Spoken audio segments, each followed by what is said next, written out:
In this video, we will be technically analyzing Sasol, and we're on the monthly chart. And on the monthly chart, we can see that the company is in an upward trajectory, as you guys can see. And what's currently happening right now is we have a bit of a retracement. So chances are that we are going to see the market continue to move further up. What may actually happen is that we may see the market actually come down to this level, which is a very strong level of support, and at this point over here is where we might see the market continue to move further up, right? Anyway, let's zoom in and see exactly what else is happening in regards to the monthly chart. On the monthly chart, we can also see that the market has given us what seems to be a head and shoulders pattern, with this side being the left shoulder, this being the head, and this being the right shoulder. And this particular pattern has a neckline at this point, and you guys know by now that whenever we have these kind of patterns, and in this case, as you can see, we have the head and shoulders pattern, we want to see price break into the bottom side of that neckline and then heading back up to the neckline to test it. And generally speaking, at that point where the neckline is where we normally look for those potential selling opportunities. However, this could be a trap, in my humble opinion. This could be a trap because, as I said, the anticipation is for the market to continue to move further down, closing below that neckline, and then heading back to the neckline to test it, and then push further down. That's what a lot of people are probably thinking at this point in time. And as I said, this may be a trap, as you guys can see, the market is actually in an upward trend, right? Anyway, let's head down to the smaller time frames to see if we can actually find ways of getting around this trap or this potential trap. And here we are on the weekly chart. Let's have a look. What do we see on the weekly chart? Let's have a look. On the weekly chart, we can already see that the market is at a very strong level of support at this point over here. And just bear in mind that support and resistance are not lines, right? So we could say, in other words, that this whole area over here, just bear with me, we could say that this whole area over here is a very strong level of support, right? It's not a line. So we might potentially at this point actually see a reversal of sorts, as opposed to at this level or even this level, which are very strong areas of support as well, right? Anyway, I'm just gonna add a line for that area because it's very important. It's a very strong level of support, as I said. And just to emphasize, support and resistance are not lines, they are areas, right? Anyway, what else do we see here, guys? So remember, on the monthly chart, we spoke about how we have that huge head and shoulders pattern, which is over here, and I said that it has a neckline at that point where we have that very strong level of support. As much as we have that head and shoulders pattern, we also have another M structure over here, which also has a neckline at that point.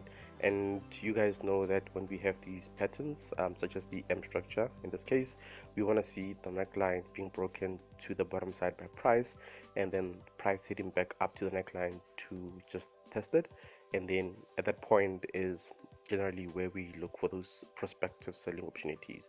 So what's happening right now is that what I've just described here is happening at this point, right, where price broke to the bottom side of that neckline, went back to the neckline to test it, and at this point the market may continue to move further down, right?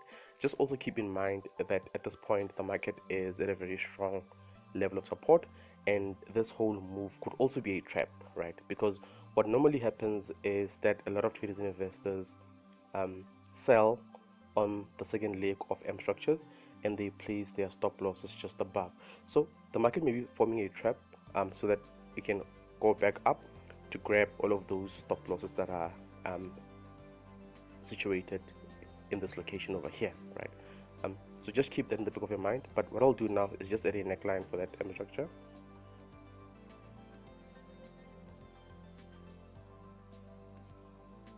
There goes our neckline, right? So what else do we see, guys, at this point that we should be paying attention to? Another thing that I see that is also very much interesting is that as much as, guys, we have this M structure over here, which has a neckline at that point, you guys, I hope you can see that we had also had a W structure over here, right? which had a neckline at that point. And remember what I said, guys, that whenever it comes to these type of structures, such as in this case the W structure, a lot of traders and investors usually buy on that second leg of the W structure, and they place their stop losses just below, right? So in regards to this W structure over here, a lot of people actually bought at this point, and this is traders. I'm referring to traders and not so much investors, right? And they placed their stop losses just below over here. So this entire move over here, in my humble opinion, could have been a stop hunt, because there's a lot of money stuck here, and we might potentially see the market from where it is continue to move further up. That's why I say that this M structure over here could be a trap, right? And also bear in mind, as I said, that the market is at a very strong level of support, and we might, as I said, see the market continue to move further up. Anyway, from here, what I'm going to do is head down to the daily chart. However, before I do so, I just also want to point out that we have a gap at this point, and gaps represent liquidity, and liquidity is money that needs to be triggered by the market at one point or another. So there's a lot of money stuck at that level, and in the future we will see the market head up to grab that liquidity at that level, right? Anyway, so here we are on the daily chart. Let's have a look. The first thing that I can see in regards to the daily chart is that we have further areas where there are gaps. We have one here, right? We have another one at this point, and we might have another gap at this area as well, right? And remember what I said, that gaps represent liquidity, and liquidity represents money that needs to be triggered by the market, right? Anyway, here we are on the daily chart. What do we see on the daily chart? On the daily chart, we can see that we're actually in a downward trending market, as you guys can see, right?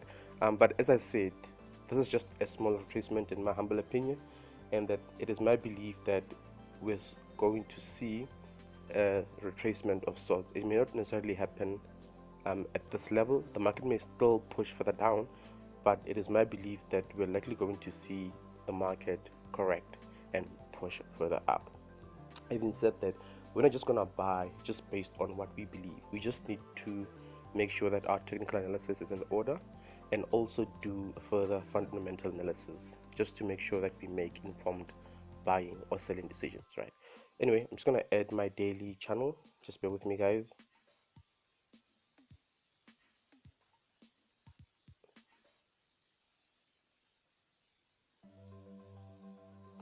Just bear with me.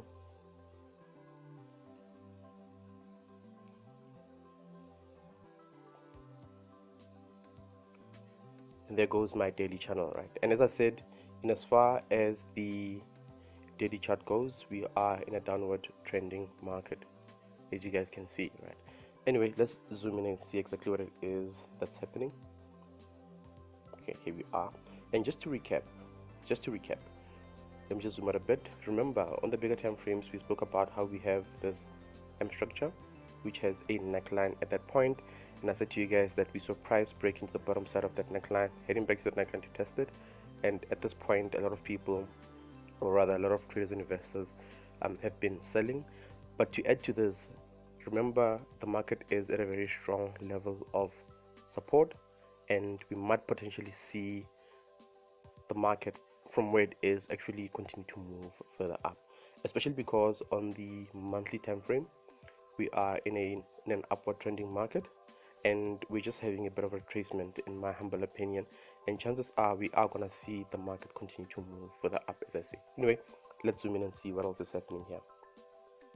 So remember, I spoke about how we have gaps at the top. We also have gaps at the bottom, like over here as well as over here. And I said to you guys that gaps represent liquidity, as liquidity is actually money that needs to be triggered by the market, and the market will always go to wherever the money is. So having said everything, guys, and as much as I'm saying that we might potentially at this level see the market continue to move further up, what may possibly also happen is that the market may push further down to grab all of these points where we have gaps and only move further up, right? I hope you guys can see that. And if this happens, the market would then give us a very nice W structure. in this manner. I hope you guys can see that. Anyway, what I'm doing, guys, right now is just showing you what could possibly happen in as far as Sasol goes. This is just speculation. I'm not necessarily saying that the market will unravel in the manner in which I've just described. I'm just showing you some of the possible outcomes that we may see in regards to Sasol. But in as far as buying or selling at this point, I don't see any buying opportunities or selling ones for that matter. But myself personally, if I were to buy this particular company, I would actually monitor this price action, or rather the price action at this point. And because we have actually, guys, an M structure over here, which also has a neckline at that point, if the market closes below this neckline over here, what may possibly happen is we might see the market push further down, right, to around this level over here, which is in line with this level over here. And that's exactly where the M structure started. It started at this point, went up, gave us a nice M structure, and ideally I would love to see the market actually end at that point. And as I said, if it ends at this point, at this level is where I believe we should start looking for those potential buying opportunities, because this would then give us, in my humble opinion, not only a small W structure over here, but I spoke about that big W structure, that big potential W structure as well.